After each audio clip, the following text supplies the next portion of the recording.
बिस्मिल्लाहिर्रहमानिर्रहीम, अस्सलाम वालेकुम। आप देख रहे हैं प्रोग्राम नुक्ता इम्तियाज़। मैं हूं आपके साथ मिशल बुखारी। प्रोग्राम में हमारे साथ मौजूद हैं इम्तियाज़ गुल साहब। नाज़रीन, सबसे पहले प्रोग्राम में हमारी कोशिश होती है कि कोविड-19 के हवाले से आपको अपडेट करें, और क्योंकि पाकिस्तान में तो अल्लाह का लाख लाख शुक्र है कि ग्रेजुअली जो कर्व है वो नीचे की तरफ आ रहा है, केसेस की तादाद कम हो रही है हर आने वाले दिन के साथ। लेकिन दुनिया में अगर हम कुछ ममालिक, क्योंकि मैं देख रही थी तो मैंने सोचा कि आपके साथ शेयर करना बड़ा ज़रूरी है कि ये खतरा टला नहीं है, ये अभी मौजूद है। सिर्फ भारत में यानी हमारे पड़ोसी मुल्क के अंदर जो नए केसेस हैं गुज़श्ता 24 घंटे के दौरान वो 35,000 हैं। 35,000 के करीब नए केसेस जो हैं वो सामने आए हैं। इसके अलावा 671 अमवात जो हैं वो गुज़श्ता 24 घंटे के दौरान वहाँ पर हुई हैं।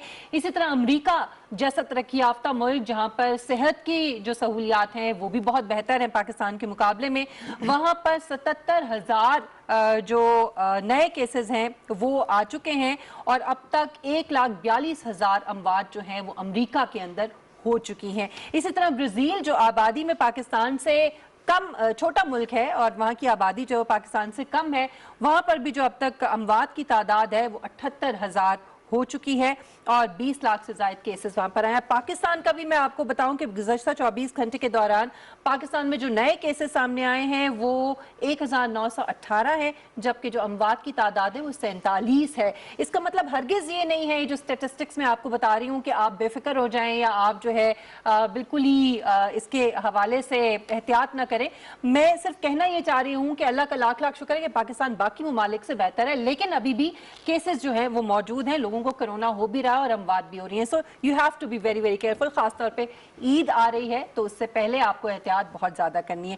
खैर, हम अपने मौजू की तरफ बढ़ेंगे। एक तो ये पेंडेमिक है और अब हम एक समाजी पेंडेमिक की बात करते हैं, यानी करप्शन एक ऐसा नासूर कह लीजिए या पेंडेमिक कह लीजिए कि पूरी दुनिया में इसके हवाले से खासतौर पर जो तरक्की पजीर ममालिक हैं उसमें बहस होती रहती है, इस पर गुफ्तगू होती रहती है, इसके तदारुक के लिए बात होती रहती है। पाकिस्तान में तो खास तौर पे जो मौजूदा हुकूमत है वो इसी नारे की बुनियाद पर, यानी करप्शन को ख़त्म करने के नारे की बुनियाद पर ही जो है वो आई, और कोशिश भी हम देख रहे हैं कि आए दिन मुख्तलिफ लोग जो हैं वो केसेस में सामने आते हैं, उनके ऊपर केसेस चल भी रहे हैं करप्शन के हवाले से। लेकिन ये कितना बड़ा नासूर है जो सिस्टम में रच बस गया है, और इसके तदारुक क्या वाकई इतना आसान है क्या? करप्शन के जो मामलात हैं उनको एक्सपोज करना और फिर उसमें उनको उनकी अकाउंटेबिलिटी करना उन लोगों की, आज हम इसी हवाले से बात करेंगे। तो इम्तियाज़ साहब, सबसे पहले तो मैं आपसे जानना चाहूँगी कि पाकिस्तान के अंदर चूँकि वज़ीर आज़म इमरान खान साहब का तो शुरू से ये नारा था कि करप्शन ख़त्म करनी है, अब PTI की गवर्नमेंट भी है, 2 साल से हम देख रहे हैं। आपको लगता है कि इतना आसान है जितना उस वक्त हमें लगता था कि बस PTI की गवर्नमेंट आएगी और करप्शन ख़त्म हो जाएगी? नहीं, देखिए, वो तो तवक्कुआत बिल्कुल गैर हकीकत पसंदाना थी अगर किसी ने तवक्को की कि ये ख़त्म हो जाएगी। थोड़ा सा हमें सियाक़ सबाक़ पे जाना चाहिए। मैं इसलिए हमने ये मौजू चुना आज कि लोग करप्शन सुनते तो बहुत हैं, लेकिन इसको कंटेक्चुअलाइज करना बड़ा ज़रूरी है। 1996 में एक बड़ा वो अहम साल था। आलमी बैंक और दूसरे मालियाती इदारों ने उस वक्त मिल के माली करप्शन के हवाले से नए मायारात मुकर्रर किए। ये वही साल था जब भारत में नए वज़ीर आज़म नए आए थे, अटल बिहारी वाजपेयी साहब। तो उन्होंने इंतखाबात जीतने के बाद करप्शन के ख़ात्मे को अपना एक अवलीन मकसद करार दिया। 1996 की बात कर रहा हूँ। ये वही साल है जब इमरान खान साहब ने PTI की बुनियाद रखी, और उन्होंने इंसदाद करप्शन को अपना बुनियादी मिशन करार दिया, क्योंकि बार बार वो यही जिक्र करते थे कि इस मुल्क को करप्शन की वबा खा गई है। और इसी तरह अगर हम देखें कि 2014 में जबकि चीन में इंसदाद करप्शन के ख़िलाफ़ सदर शी जिनपिंग की मुहिम उरूज पे थी, उस वक्त एक नया बैंक सामने आया, वो था एशियन इंफ्रास्ट्रक्चर इन्वेस्टमेंट बैंक। क़यादत उसकी चीन के पास है, लेकिन अभी उसके तकरीबन 100 के करीब दूसरे ममालिक भी उसके रुकन बन चुके हैं। एक एशियन डेवलपमेंट बैंक और वर्ल्ड बैंक के एक मुतबादिल के तौर पे उभर के सामने आ रहा है। उस बैंक के क़याम के वक्त भी एंटी करप्शन के हवाले से जो दुनिया भर में बेस्ट प्रैक्टिसेस हैं, यानी जो अच्छे मायारात हैं, उनको अपनाया गया। अब वो मायारात क्या हैं? हमने सोचा कि जो उस बैंक से एक वाबस्ता शख्सियत हैं, बड़ी नामी ग्रामी वकील, बैरिस्टर हैं, मतलब कानूनी उनका बैकग्राउंड है। हामिद शरीफ साहब हैं, वो इंफ्रास्ट्रक्चर इन्वेस्टमेंट बैंक में जो एक उनका एक ख़ास शोबा है, इंतहाई अहम शोबा है, जो शिकायत के रेजोल्यूशन, इंटेग्रिटी और इवैल्यूएशन के हवाले से उसके वो सरबराह हैं, मैनेजिंग डायरेक्टर हैं। तो और इस वक्त वो हमारे साथ हैं बीजिंग से, और हम हामिद शरीफ साहब से यही पूछना चाहेंगे, अव्वल तो ये कि शुक्रिया कि आपने हमें ज्वाइन किया, और दूसरा ये बताइएगा कि आप चूँकि एशियन डेवलपमेंट बैंक में भी रहे, दूसरे बड़े इदारों में भी आपने काम किया, तो जो इंफ्रास्ट्रक्चर मंसूबे होते हैं ख़ास तौर पे तरक्की पजीर ममालिक में, उनमें करप्शन किस कदर एक बड़ा मसला है, और इस हवाले से जो एसोसिएशन ऑफ फ्रॉड एग्जामिनर्स क्या कहती है?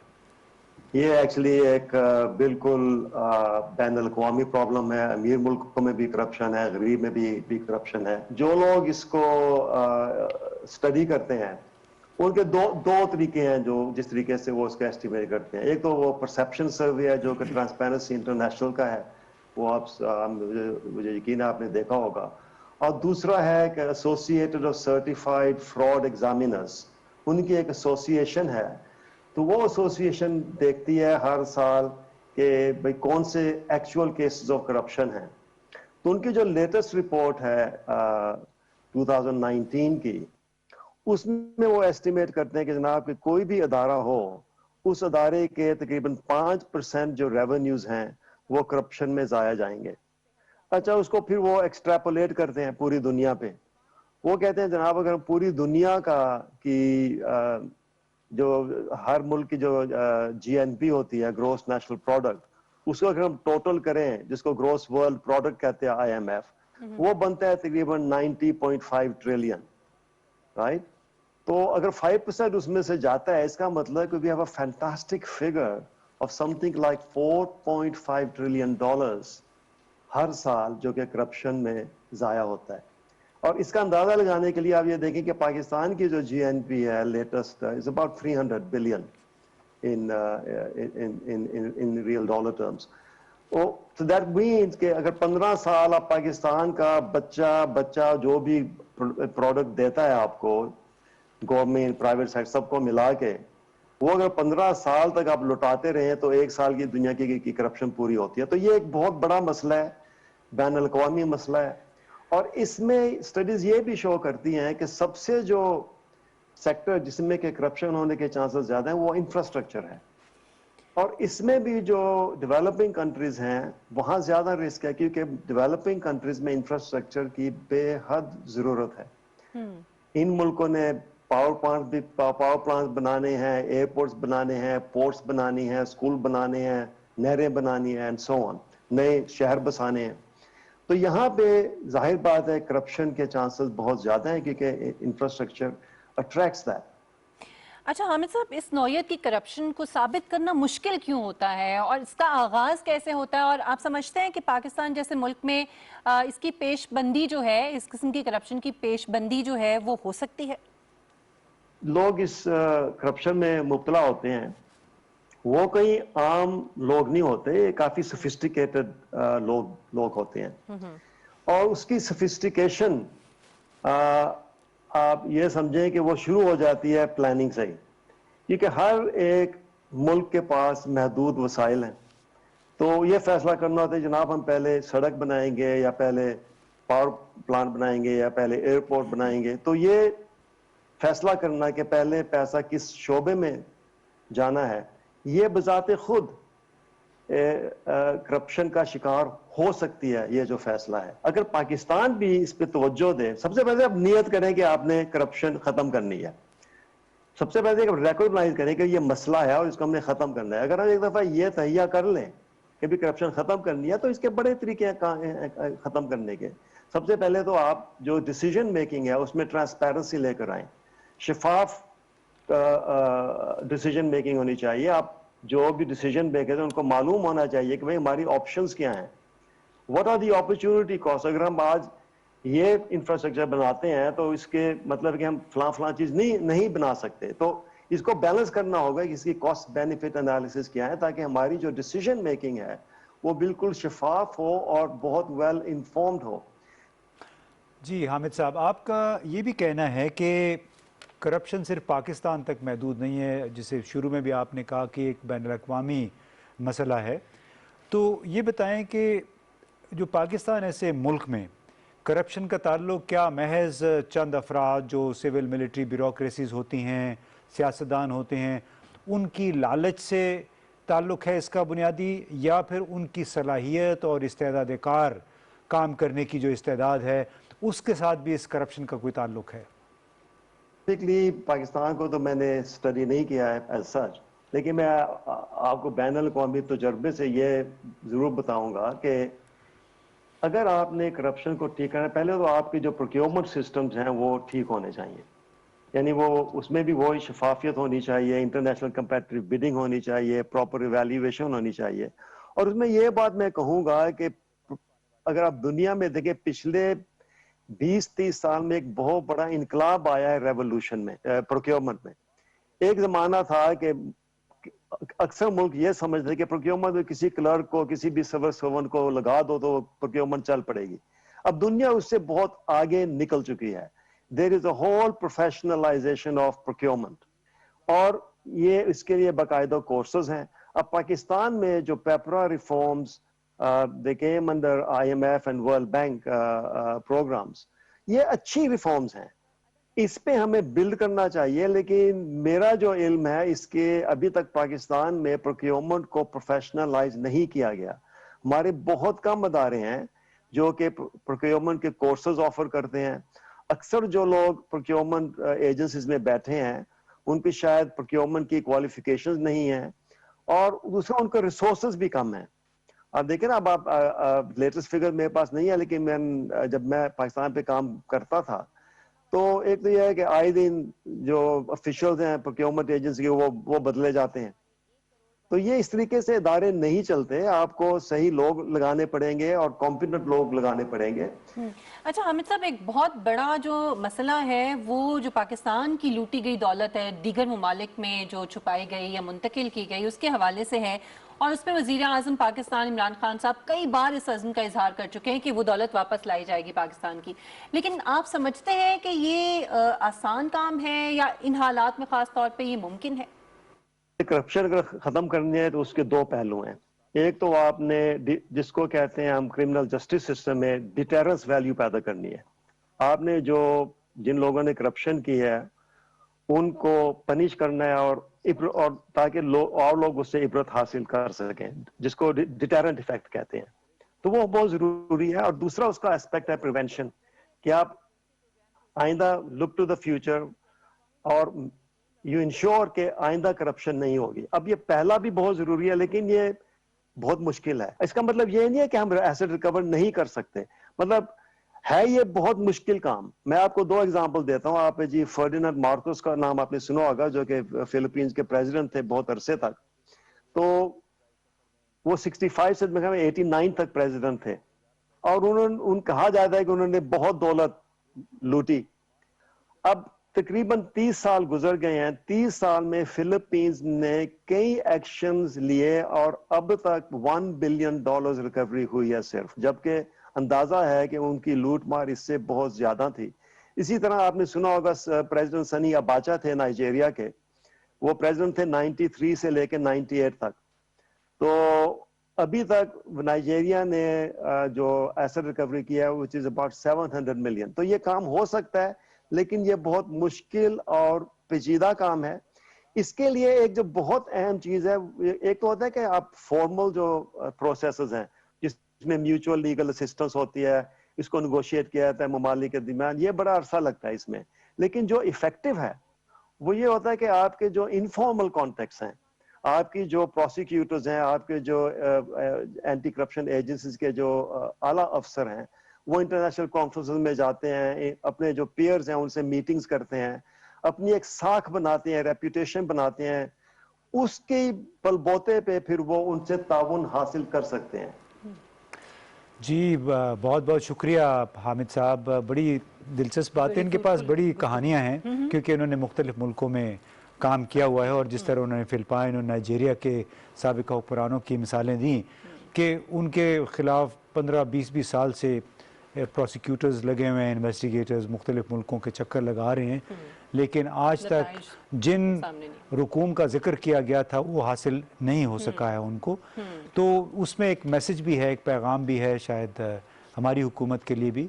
और उन्होंने बड़े वाज़े अंदाज में ये भी कहा कि जो आपके मौजूदा निज़ाम है इनको आप प्लग करें, यानी मुस्तकबिल में इस निज़ाम से फ़ायदा उठाने के इम्कानात को महदूद करें। अच्छा, बजाय इसके कि आप माजी में घूमते रहें। लेकिन उनको छोड़ कैसे दें, जो कुछ हो गया उसको आप फरामोश तो नहीं कर सकते। जो इतनी रकम जो दावे किए जाते हैं कि लूटी गई है मुल्क से, किन लोगों ने लूटी, में उस बहस में देखिए उसमें वो हामिद साहब का बार बार यही कहना था कि इस नौयत के करप्शन को साबित करना और उसको अदालत के ज़रिए सज़ा दिलवाना बड़ा मुश्किल होता है, क्योंकि हुकूमतों की मजबूरियाँ हो जाती हैं।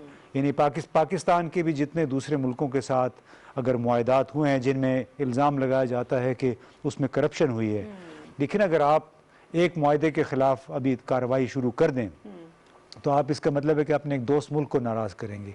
आप दूसरा कॉन्ट्रैक्ट खोलें, तुर्की आ जाएगा। तीसरा कॉन्ट्रैक्ट अगर खोलें, उसकी तफ्तीश शुरू कर दें तो वो आपके पास सऊदी अरब आ जाएगा। तो वो उसमें एक लामुतनाही सिलसिला शुरू हो जाएगा। एक तरफ तो ये कि आप एक गुंजलक में फंस जाएंगे, दूसरी तरफ आपके दोस्त ममालिक आपसे नाराज़ होंगे क्योंकि बराह रास्त उन पे इल्ज़ाम आता है। तो उस वजह से मैं समझता हूँ कि बड़ी अच्छी उन्होंने तजवीज़ पेश की कि मुस्तकबिल में करप्शन की पेशबंदी करें, न कि आप एक ट्रक की बत्ती के पीछे भागते रहें। बिल्कुल ठीक। हमारे साथ खुर्रम दस्तगीर साहब मेरे ख्याल में मौजूद है। जी बिल्कुल, इस वक्त मौजूद है इम्तियाज़ साहब, आप उनसे। जी खुर्रम साहब, अस्सलाम वालेकुम। वालेकुम अस्सलाम। जी शुक्रिया, आप PTV के लिए आपने वक्त निकाला। आपसे पहले हमारी गुफ्तगू हो रही थी हामिद शरीफ साहब के साथ, वो बीजिंग में एशियन इंफ्रास्ट्रक्चर इन्वेस्टमेंट बैंक के एक ख़ास बड़े अहम डिपार्टमेंट के मैनेजिंग डायरेक्टर हैं, और उनका ये कहना था कि पाकिस्तान ऐसे तरक्की पजीर ममालिक में करप्शन का अंसर इसलिए ज़्यादा होता है कि इन ममालिक में इंफ्रास्ट्रक्चर के मंसूबों की एक लंबी कतार लगी होती है, ज़ेर तामीर होते हैं, और चांस उसमें करप्शन का ज़्यादा होता है। तो आप किस हद तक उनके इस मफरूज़े से इत्तेफाक करते हैं? सिर्फ इंफ्रास्ट्रक्चर तो नहीं है, पाकिस्तान में तो जो पॉलिसीज जिस तरह मैनिपुलेट हुई हैं, हमने आई थिंक पिछले 2 साल में देखा है कि ट्रांसपेरेंसी इंटरनेशनल की जो इंडेक्स है, पाकिस्तान 117 से गिरकर 120 पर चला गया है। इसका मतलब ये है कि वो जो कोशिश थी करप्शन के खिलाफ लड़ने की, वो उस तरह सिस्टमैटिकली नहीं हुई जिस तरह वो होनी चाहिए थी, और उसका हम असर देख रहे हैं। तो इंफ्रास्ट्रक्चर जरूर एक सबसे विजिबल तरीक़ेकार है उसको करने का, लेकिन हमारे सामने एग्जाम्पल्स भी मौजूद हैं कि बड़ी इंटेग्रिटी से और ट्रांसपेरेंसी से ऐसे कॉन्ट्रैक्ट्स हुए हैं, दूसरे इशूज रेज हुए हैं। मैं एक मिसाल दूंगा, आज से 6 साल पहले 3G और 4G का जो ब्रॉडबैंड इंटरनेट का जो कॉन्ट्रैक्ट था मोबाइल पे, वो बड़ी ट्रांसपेरेंसी से दिया गया, उस पर कोई आज तक सवाल नहीं उठे कि उसमें कोई खराबी हुई। तो इस तरह की एग्जांपल्स मौजूद हैं कि मल्टी बिलियन डॉलर के जो कॉन्ट्रैक्ट्स थे वो बड़ी इंटेग्रिटी से दिए गए, साफ और शफाफ तरीके से दिए गए। और अगर जिस तरह जनाब आपके पहले मेहमान ने कहा, इसकी तरफ कोशिश ये करनी है कि हम अपने प्रोक्योरमेंट के इशूज में ट्रांसपेरेंसी लेकर आए। नंबर 1, ट्रांसपेरेंसी से मुराद एक तो ये है कि जो डेटा है इनका वो पब्लिश हो, और जो हम पाकिस्तान में जिसको एक ड्रेड डॉक्यूमेंट होती है PC1, जो एस्टिमेट बनते हैं प्रोजेक्ट्स के जी। उनकी डिटेल्स अगर गवर्नमेंट शेयर करना शुरू कर दे इंटरनेट के ऊपर, जिसमें हम देख सकेंगे फॉर एग्जांपल लाहौर में दिया जाने वाला कॉन्ट्रैक्ट जो है उसमें और पेशावर में अगर एक ही चीज है, लेट्स से आयरन बार्स हैं, तो वो किस रेट पे दी जा रही हैं। इस तरह की अगर हम ट्रांसपेरेंसी लाके ये सारे जो PC1s हैं उनको पब्लिश करना शुरू कर दें, तो क्रॉस कंट्री कंपैरिजन होना शुरू हो जाएगा और ये पता चलना शुरू हो जाएगा कि कौन सी गवर्नमेंट जो है वो ज्यादा रेट्स पे दे रही है, कौन सी कम रेट्स पे दे रही है। अब में वाजे होता जाएगा फर्क वक्त के साथ साथ कि कौन ज्यादा इंटेग्रिटी के साथ काम कर रहा है। इसी तरह एक बहुत अच्छा जो बार बार इस पर गुफ्तगू होती है कि आईटी के जरिए इंटेग्रेशन भी की जाए, कि जहां मसलन, और ये पीएमएलएन की गवर्नमेंट ने अपने पिछले दौर में ये काम किया कि जो हेल्थ डिपार्टमेंट था पंजाब ने, उसने एक इंटेग्रेटेड परचेजिंग शुरू की दवाइयों की जो पूरे पंजाब के अस्पतालों में दी जाती थी। तो उस इंटेग्रेटेड परचेजिंग से भी बहुत पंजाब के बजट को फायदा हुआ, पंजाब के अवाम को फायदा हुआ, और वो दवाइयां जो हैं वो जो कम रेट पे थी तो ज्यादा तादाद में खरीद कर अवाम तक पहुंचाएगी। अच्छा खुर्रम साहब, ये बताइएगा, बदकिस्मती से होता यह है कि जब इस नौयत के मसाइल उठते हैं तो हमारे अक्सर सियासतदान, पार्लिमानी अरकान, उनके एंटेनाज खड़े हो जाते हैं और वो दूसरी पार्टी, वो समझते हैं कि शायद दूसरी पार्टी की तरफ से ये तनकीद आ रही है, तो एक म्यूचुअल एलिगेशंस का एक सिलसिला शुरू होता है कि उस गवर्नमेंट में ठीक हो गया था, इसमें ख़राबी हो गई है। तो हम जो ये प्रोग्राम करने की कोशिश कर रहे हैं कि जो हमारे पाकिस्तान के सिस्टम के जो बुनियादी नकाइस हैं उन पे फोकस करें। और आपसे दरख्वास्त या हमारा सवाल ये था कि जो सरकारी प्रोक्योरमेंट का निज़ाम है और उसमें बेशुमार मिसालें हैं, आपने तो अच्छी मिसालें हमें गिनवाई हैं, लेकिन जो अभी तक प्रोक्योरमेंट का, टेंडरिंग का, ठेकेदारी का निज़ाम है वो इस तरह है कि उसमें से 40-50% पैसा जो है वो उससे महज चंद जेबों में जाता है। तो आप ये समझते हैं कि ये वक्त आ गया है पाकिस्तान की जो मौजूदा सूरत हाल है उसके पेश नज़र कि तमाम जमातें मिल के उस निज़ाम को बेहतर करने की कोशिश करें जो कि अभी भी जो बरतानवी दौर हुकूमत में था, उसकी बुनियाद उसी पे खड़ी है। पेपरा जो रूल्स आए थे वो भी उसकी बुनियाद भी वही कवानीन थे जो अंग्रेज़ हुक्मरान छोड़ के गए थे, और उसमें लामुहाला फंड्स का ज़िया होता है, वक्त का ज़िया होता है। तो आप समझते हैं कि इस पे तमाम जमातें को इत्तेफाक कर सकती हैं? Is their interest with in the parliament के प्रोक्योरमेंट निज़ाम को बेहतरीन किया जाए, जनूबी कोरिया की मदद हासिल की जाए, जापान या दूसरे जो छोटे ममालिक हैं जिन्होंने इस पर अमल दरामद किया है उनसे मदद हासिल की जा सकती है? जी, इंटरेस्ट है, क्योंकि हम सब ये चाहते हैं कि ये जो इल्जाम तराजी का एक ना खत्म होने वाला सिलसिला है सियासी जमातों के दरमियान, इसको किसी मंतक से और किसी कानून से और किसी दुरुस्त तरीकेकार से हल होना चाहिए। इसलिए मैंने ये सजेस्ट किया कि अगर जितने भी पीसी वंस हैं, चले सारे नहीं, लेकिन एक खास अमाउंट से ऊपर, लेट से 50 मिलियन के ऊपर के जितने भी पीसी वन हैं पूरे मुल्क में कहीं भी, और यह बड़ा आसान काम है इंटरनेट के जरिए और मोबाइल के जरिए एक्सेसिबल है, कि आप वो तमाम पीसी वन पब्लिश कर दें कि लेट्स से कि जी मर्दान का जो पीडब्ल्यूडी है उसने एक सड़क 1 किलोमीटर की कितने रुपयों में बनाई है, और उसके अगेंस्ट जो है वो सखर में या बहावलपुर में 1 किलोमीटर सड़क कितने की बनी है। जब ये इंफॉर्मेशन अवेलेबल होना शुरू हो जाएगी, और इसके लिए कानून साजी करनी पड़ेगी कि ये सब कुछ जो है वो ट्रांसपेरेंटली पब्लिश किया जाए, उससे पता चलना शुरू हो जाएगा कि कहां कहां खराबी हो रही है। लोग फिर क्वेश्चन करेंगे कि एक सड़क जो लेट से बहावलपुर में 100 रुपए की बनी है, वो पेशावर में अगर 85 की बन रही है, तो फिर पेशावर से रुजू करना चाहिए कि वो बेहतर गालिबन प्रोक्योरमेंट कर रहे हैं। एक तो ट्रांसपेरेंसी लाना और पब्लिश करना जो डेटा है वो बड़ा जरूरी है। दूसरा ऑफ कोर्स ये है कि हमें, जिस तरह मैंने कहा, आईटी को ही इस्तेमाल करते हुए अगर इंटेग्रेशन होना शुरू हो, और सूबाई हुकूमतें ये काम बहुत अच्छा कर सकती हैं अपने मुख्तलिफ डिपार्टमेंट्स में। एक फिर मैं मिसाल दूंगा आपके नाजरीन को कि पीएमएलएन की गवर्नमेंट ने अपने पिछले दौर में एजुकेशन का डेटा पब्लिश करना शुरू किया, और हर साल एक स्कोर कार्ड आता था कि किस जिले का जो एजुकेशन स्कोर कार्ड है वो बेहतर है। अगर जो सूबे हैं वो इंफॉर्मेशन एक स्टैंडर्ड फॉर्म में अवाम के सामने लाना शुरू कर दें और ये मवाजना हो सके कि कौन सा जिला बेहतर है, तो बहुत बेहतरी आएगी। بہت شکریہ خرم دستگیر صاحب آپ کے وقت کے لیے. آپ کا کہنا یہ ہے امتیاز صاحب جو مجھے سمجھ آئی وہ یہ کہتے ہیں کہ جی ٹرانسپیرنسی لانے کے لیے ڈیٹا پبلش کرنا ضروری ہے, اور دوسرا یہ کہ اس سے پھر جو سیاسی انتقام والا جو ایک وہ لگتا ہے الزام یا کسی کو آپ بدنام کر رہے ہیں جو بار بار کہا جاتا ہے اپوزیشن کی جماعتوں کی طرف سے, وہ شاید اس میں کمی آ جائے گی. بالکل صحیح کہتے ہیں, اس میں آئی ٹی کی بات کر رہے ہیں, آن لائن کی بات کر رہے ہیں اور ڈیٹا انٹیگریشن کی بات کر رہے ہیں. میں اس سیگمنٹ سے جو حامد صاحب کی بات, خرم صاحب کی باتوں سے 2-3 نتیجے ہم اخذ کر سکتے ہیں. ایک تو یہ کہ اگر پاکستان کی چونکہ سالانہ جی این پی جس کو کہتے ہیں وہ کوئی $300 ارب کے برابر ہے, تو اس میں اگر 5% بھی کرپشن ہوتی ہے تو اس کا مطلب ہے کہ سالانہ $15 ارب جو ہیں وہ ہمارے کرپشن کی نظر ہو جاتا ہے.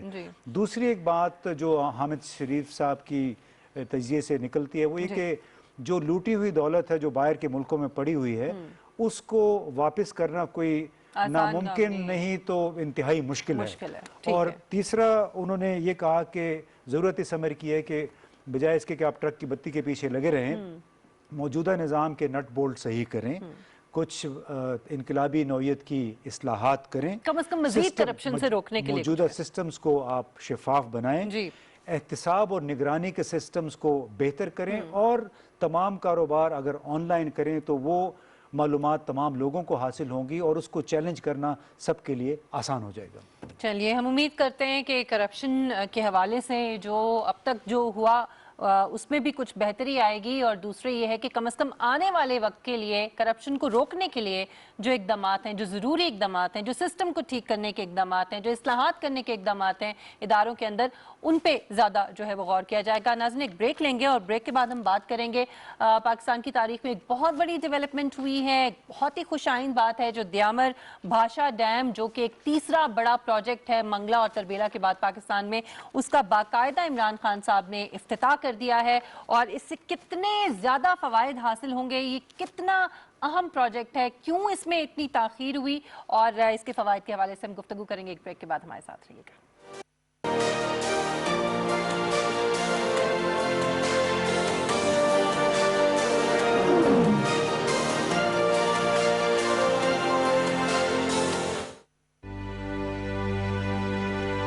یہ باتیں کہنا بہت آسان ہے, لیکن میں اور آپ کیا کبھی خود کو ایک خواجہ سرائے کی جگہ پر رکھ کے سوچیں گے؟ خواجہ سرائے بہت پیسہ ہوا طبقہ ہے, اس کے اوپر کوئی بات نہیں کرنا چاہتا. 13 سال کی عمر میں نایاب نے جو پہلی رات گھر سے باہر گزاری وہ کہاں تھی, کیسی تھی؟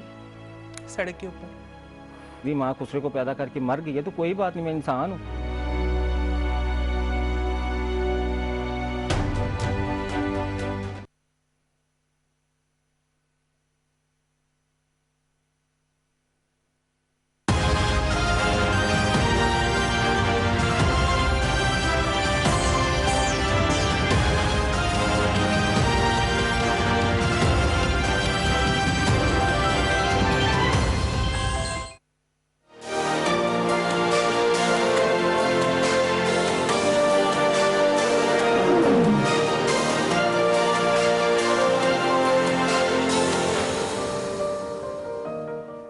Welcome back.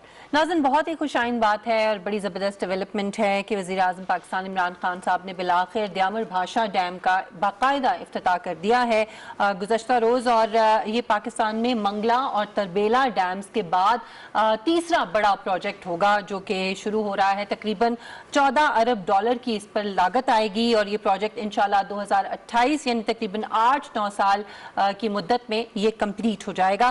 پاکستان کی ترقی کے لیے ناظرین ڈیم جو ہے وہ کتنا ناگزیر تھا, اس کی یہ کتنی بڑی ڈیولپمنٹ ہے, اور اس کے کتنے اور کیا دور رس نتائج جو ہیں یا فوائد جو ہیں وہ حاصل ہوں گے.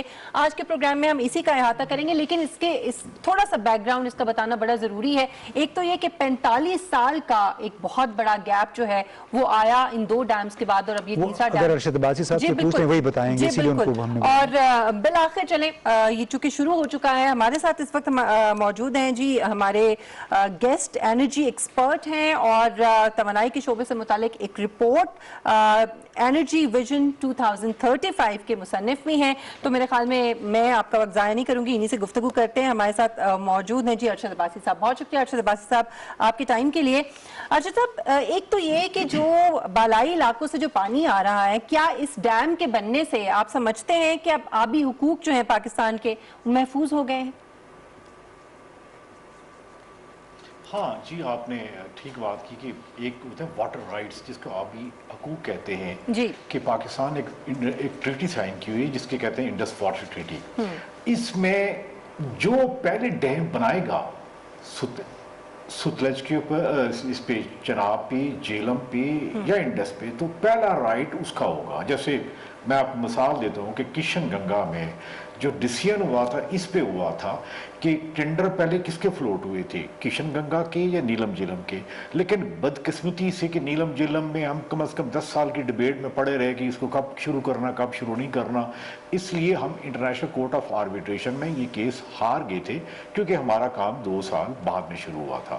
اور یہ جو آپ بات کرتے ہیں بادشاہ ڈیم کی، بادشاہ ڈیم بنانے کا مقصد یہ ایک اناؤنسمنٹ ہے، اس کے پر فزیکل ورک شروع ہو چکا ہوا ہے. اور اب ظاہر ہے کہ جتنا بھی پیریفرل ورک وہ تو پہلے ہی شروع تھا، جیسے سٹاف کالونی ہے، ایکسس روڈ ہے، یہ سب کچھ ہے.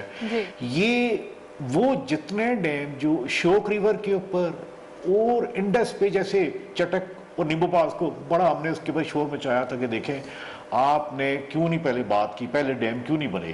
تو یہ ایک چیز اسٹیبلش کر دے گا کہ اب جب انڈیا اشوک ریور کے اوپر، نبرا کے اوپر یا مین انڈس پہ کوئی ڈیم بنائے گا تو سب سے پہلے پاکستان کو پوچھنا پڑے گا کہ اس کے رائٹس کہیں خراب تو نہیں، کوئی کہیں امپیکٹ اس پہ تو نہیں آئے گا، واٹر سٹوریج پہ یا جو بجلی اس پہ جنریٹ ہوگی. تو یہ بڑی خوشائند بات ہے کہ ہم نے اپنے واٹر رائٹس کو اسٹیبلش کر دیا، کنفرم کر دیا اور کنسالیڈیٹ کر دیا. ارشد صاحب، اس سے ابھی پاکستان کو فائدہ کیا ہوگا؟ سستی بجلی ملے گی؟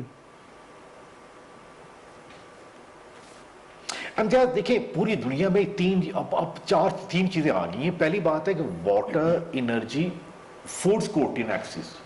آپ کو پتا کہ پاکستان کی جو آبادی ہے وہ 2035 میں یا 2040 میں ڈبل، بلکہ دیکھیں یہ جس حساب سے ہماری پاپولیشن گروتھ ریٹ ہے، یہ ایک ایکسپونینشیل میرے خیال میں دنیا میں انپریسیڈنٹڈ ہے.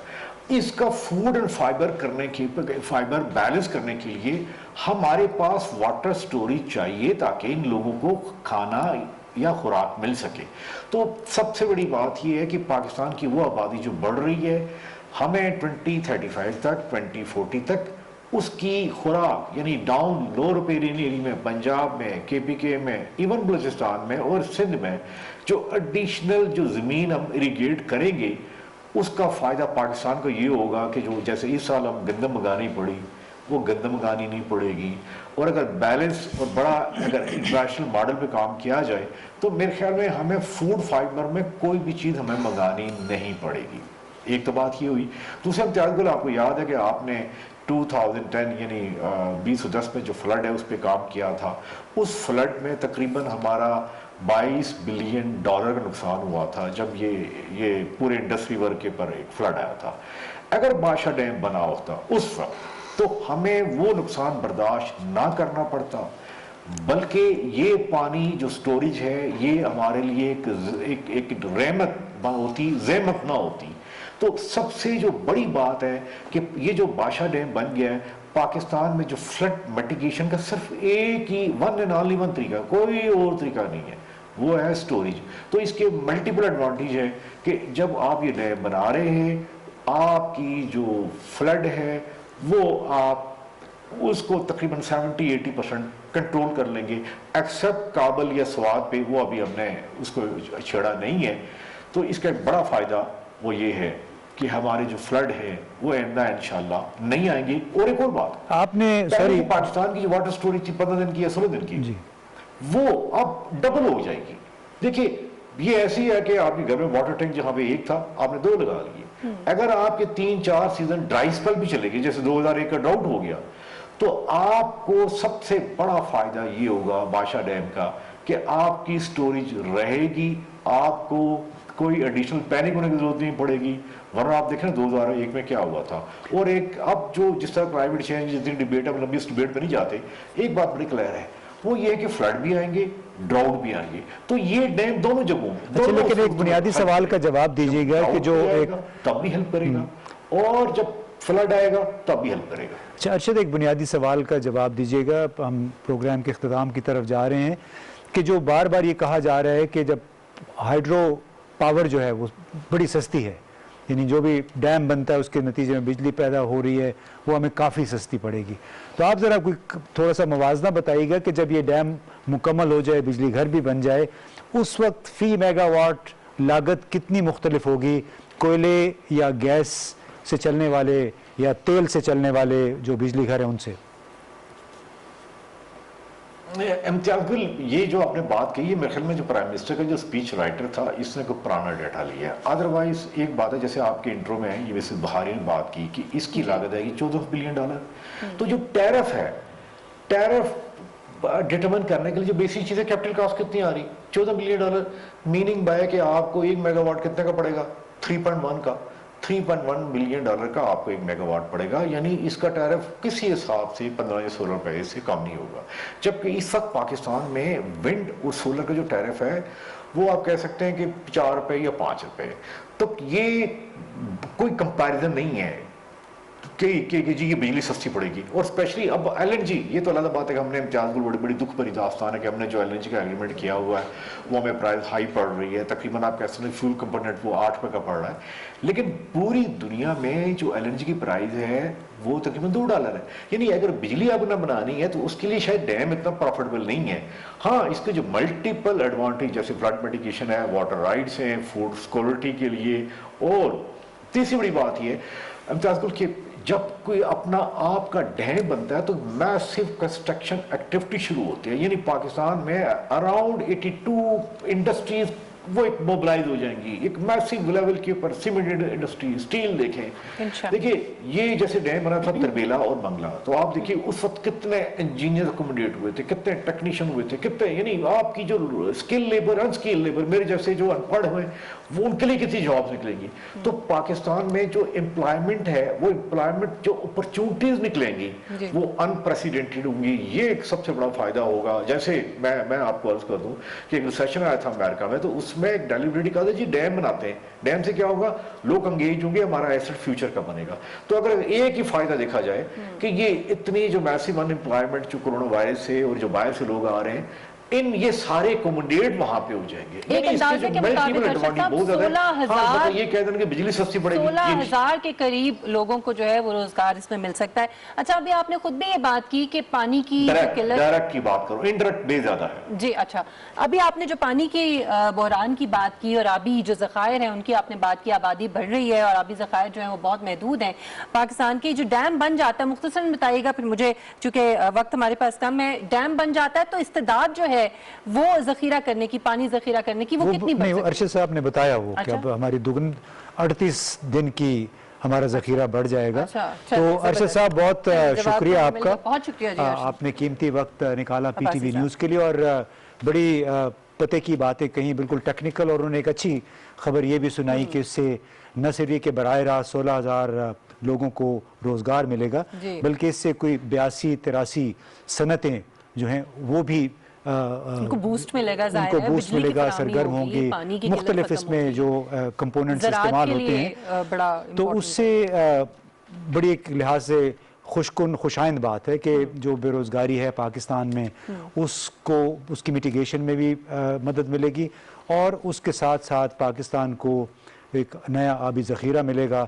तो टेक अवे उसका यही है कि 45 साल के बाद पहली मरतबा एक बड़ा डैम बन रहा है, उससे पाकिस्तान की पानी की ज़ख़ीरा करने की इस्तेदाद में इजाफा होगा, उससे सैलाब से बचाव का किसी हद तक हमें मौका मिलेगा।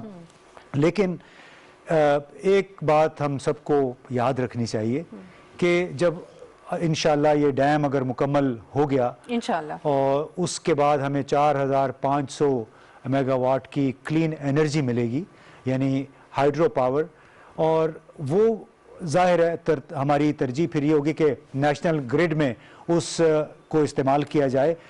और उस वक्त हमारे एक बहुत बड़ा मसला सामने आएगा जब ये 4,500 मेगावाट हमारे ग्रिड में आएंगे कि इसके बदले में जब हमारी महंगी पैदावार के हामिल जो कोयले और तेल से चलने वाले बिजली घर हैं वो क्या हमें बंद करने पड़ेंगे, और अगर हम वो बंद करेंगे तो उसका मतलब है कि वो पैदावार उनकी ना होने के बावजूद भी पाकिस्तान को उनकी कैपेसिटी चार्जेस देने पड़ेंगे। कैपेसिटी चार्जेस का मतलब होता है कि अब एक मिनिमम गारंटी होती है, कम से कम गारंटी जो IPPs को दी गई होती है, तो उसका मतलब है कि 75% लागत उनको हमें देनी पड़ेगी जो तेल और कोयले से चलने वाले बिजली घर हैं।